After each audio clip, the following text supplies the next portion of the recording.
Dr. Muhammad Ghulam Mustafa, ophthalmologist from India. Sir, what is the reason both scientifically and spiritually to make halal chicken, halal goat but not fish?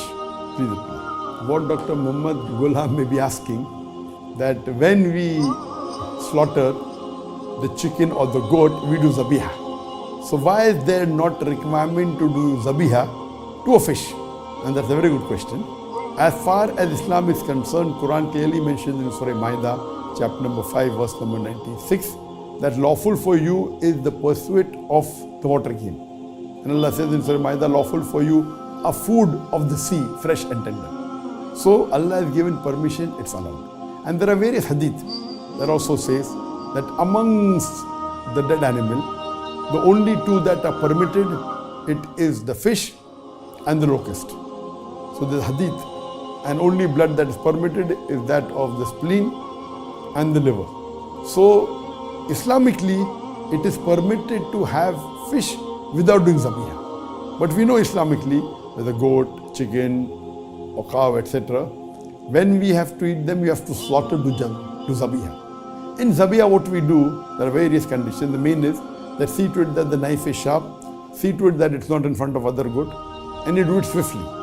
And once we slaughter the windpipe and the veins and the jugular veins and the artery, when you do it, you leave the animal will writher and the blood will flow out of the animal. So when you do zabiha, the blood, which is a good media of germs and bacteria, majority flows out of the body. So that's the reason zabiha is compulsory when we are having non-veg food like meat, mutton, beef, etc. Anything, we have to do zabiya. This is the scientific, so that the blood flows out of the body. When the blood flows out of the animal's body, there are less germs and bacteria, because blood is a very good medium of germs and bacteria. So it keeps the mutton or the chicken fresh for a longer time. If you have slaughtered by the Islamic method of zabiya, a goat or a sheep or a cow or a chicken, it will stay for a longer time because blood is a very good media of germs and bacteria.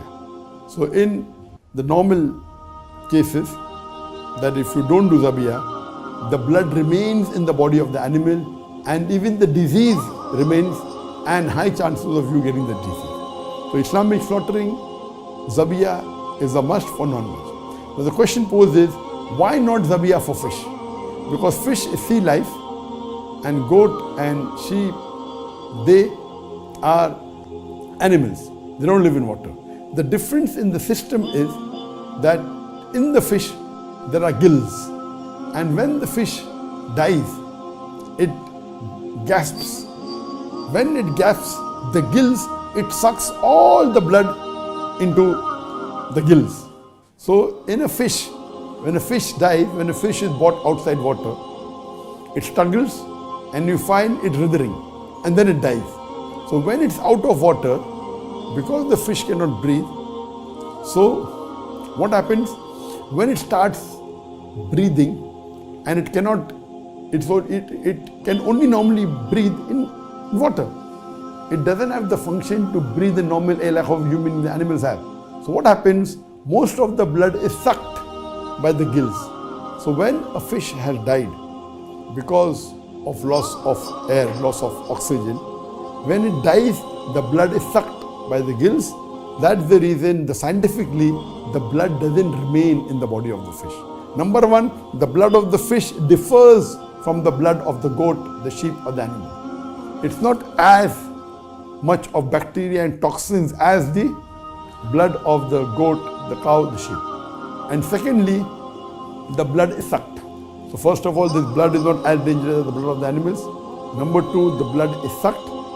Because the blood is sucked, the germs and bacteria are not there. So eating the fish is safe. This is the scientific reason. Hope that answers the question.